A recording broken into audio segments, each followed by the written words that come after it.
Kay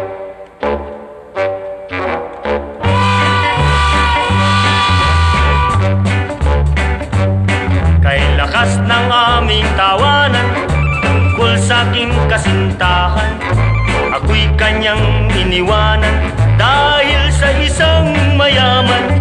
Ngunit hindi nalaunan aking natuklasan, ang kanya palang natagpuan, ubod lang pala ng yabang.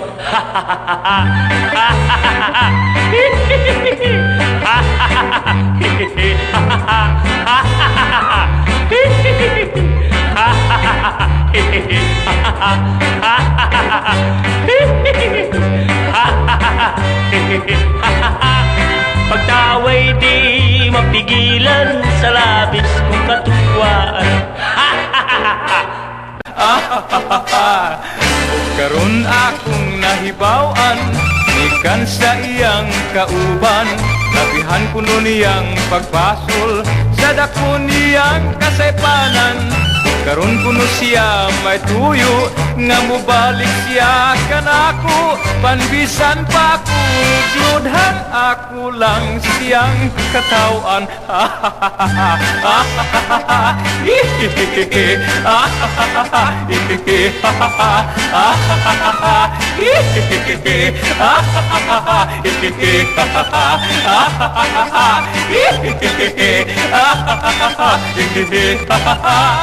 Ang pagkatawa di ko yun, kabungan sa kahimuot nga hilapihan.